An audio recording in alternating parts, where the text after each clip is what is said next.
आ रही है कि शायद इंडिया के एक दो प्लेन गिरे थे। देखो उस टाइम पे अगर आपने पाकिस्तानी सोशल मीडिया फीड देखा तो ऐसा लगता था कि बौछार हो रही थी, बरसात हो रही थी गिरने वाले भारतीय प्लेन्स की। और मेरे भारतीय दोस्तों के साथ बात की, उन्होंने कहा अरे नहीं रे, एक भी प्लेन नहीं गिरा था, बसें और मोटरसाइकिलें भी हवा में उड़ रही थी। देखो कुछ लोगों की जान गई है, तो ऐसा हंसी मजाक में इसके बारे में बात करना गलत है, लेकिन मारपीट बहुत हो गए। अभी हंसी मजाक ट्राई करके देख लेते। ये जो हवाई युद्ध है ना, उसके बारे में मेरे पास कुछ अजीब कहानियाँ है। ये जब प्लेन की खोज हुई थी तब यूरोप में फर्स्ट वर्ल्ड वॉर होने वाला था। तब 1911 में ये लोग साथ में आए और उन्होंने तय किया कि एयरप्लेन का इस्तेमाल जंग में नहीं करेंगे। ये कानून कौन बनाता है? मतलब जंग किस लिए है? एक दूसरे को मारने के लिए है ना। तो ये कानून क्यों क्यों ऐसा नहीं मार सकते, वैसा नहीं मार सकते, कि मतलब दूसरे विश्व युद्ध में जापान और अमेरिका, क्या अमेरिका अनाज भेज रहा था जापान को, वो जापान का जिम्मेदारी था कि ऐसा कैसा कर सकते हैं कि ये रोटी लेके आए, ये रोटी खाओ और फिर खिड़की में जाके बैठ को आपको ठोकना है। तो वो दूसरी बात हो गई। तो ये एयरप्लेन का क्या हुआ, 1914 में एक ब्रिटिश पायलट निकला एयरप्लेन में बैठ के।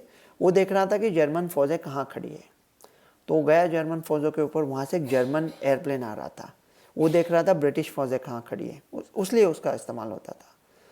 वो ब्रिटिश पायलट ने जर्मन पायलट को देखा और हाथ किया, कैसे हो भाई? तो जर्मन ने बोला हाँ ठीक है, मुस्कुराए, निकल गए। वो ब्रिटिश पायलट के दिमाग में आइडिया बोला, अगर हम लोग ज़मीन पे एक दूसरे को मिलते थे तो ठोक देते थे, तो हवा में क्यों नहीं? तो दूसरे दिन वो गन लेके गया, जर्मन भी गन लेके आया, ऐसे ब्रिटिश ही चालू कर दिया ऐसा कुछ लफड़ा। तो हवाई युद्ध चालू हो गया। और उसकी एक अजब कहानी है। 1915 में बैटल ऑफ टैननबर्ग हुआ था जर्मनी और रशिया के बीच में। तो रशिया ने भी कुछ प्लेन्स लाए थे वो टाइम पे, ज़ारिस्ट रशिया था। तो रशियन सोल्जर्स खुद के प्लेन के ऊपर गोली चलाते थे। वो कहते थे ऐसा कुछ कॉम्प्लिकेटेड मशीन है ना, ये साले जर्मनों ने बनाया है। तो अरे नहीं भाई, ये अपने रशियन प्लेन्स है, लेकिन उनके ऊपर गोली चलाते थे। आपको ये डॉक्टर क्यों बात कर रहा है हवाई युद्ध पर? अरे मैं यूरोपियन हिस्ट्री में पीएचडी कर रहा था। और वो पीएचडी छोड़ो, ये जो जंग की बात है ना, जब कोई नया हथियार आता है तो हम ऐसा इस्तेमाल नहीं करते, लेकिन वो नया हथियार शायद पुराना होता है। अगला हथियार होगा शायद बायोलॉजिकल वॉर, मतलब कोई बैक्टीरियम या कोई वायरस को इस्तेमाल करेंगे वेपन करके। तो फिर डॉक्टर से ये बात होगी ना। और ये नया नहीं है, 3000 साल पहले पेलोपोनेशियन वॉर हुआ था ग्रीस में। तब उन्होंने प्लेग हुए वाले कुछ बॉडीज़ जो फेंके थे दुश्मन के यहाँ, कि ताकि वहाँ पे इन्फेक्शन हो। उन लोगों को पता भी नहीं था वो टाइम पे कि इन्फेक्शन क्या होता है। तो अभी ये खबरें तो थोड़ी आएगी। अभी न्यूयॉर्क टाइम्स में आर्टिकल आया था कि इसका इस्तेमाल करके अभी भारत और पाकिस्तान बाकी का जंग नहीं करेंगे, लेकिन पानी के ऊपर लड़ेंगे, कि पानी बंद कर देगा भारत। वो तो पुरानी ट्रिटी है ना, कई साल पहले। अभी जंग है तो ये पानी का क्या हो गया? लेकिन मेरे ख्याल से ऐसा नहीं होगा। 3 वजह है। पहली वजह ये है कि थोड़ा शायद हमास गाज़ा की तरह भी सोचेंगे ना, कि शायद थोड़ी डिक्टेटरशिप है पाकिस्तान में, तो पाकिस्तानी आवाम को क्यों तकलीफ़ देंगे। भारत ऐसा सोचेंगे कि क्या सिर्फ वो लोगों पर ध्यान, उनको तकलीफ़ हो जो सबको तकलीफ़ दे रहे हैं। दूसरा ये है कि मेडिकल साइंस है कि इंसान पानी के बगैर 24 घंटे से ज़्यादा नहीं रह सकता, लेकिन खाने के बगैर 7 8 10 दिन निकाल देता है।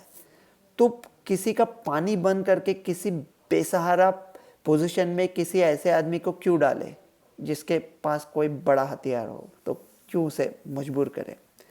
और तीसरी बात यह है कि अगर बहुत पानी हो गया तो ज़्यादा पानी से भी मौत हो सकती है ना। तो जैसा अभी मणिपुर में हुआ, 20 लोग मर गए। तो क्यों? मैं कभी कभी सोचता हूँ कि इतना इतना हसीन मुल्क है, नदियाँ है, पर्वत है, भगवान ने बनाए हुए, तो क्या कुछ साथ मिल के कुछ बना सकते हैं? लेकिन अभी तो उसके बारे में करना तो दूर, बात करना भी दूर की बात है। उम्र भर बूंद बूंद को तरसे, सामने घर के एक दरिया था, लबे दरिया खड़े रहे दोनों, वो भी प्यासा था, मैं भी प्यासा था। डॉक्टर रवि गोडसे। नमस्कार, मैं हूं मानक गुप्ता।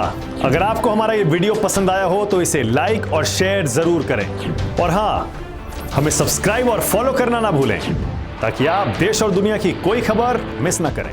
तो जुड़े रहिए हमारे साथ और देखते रहिए News 24।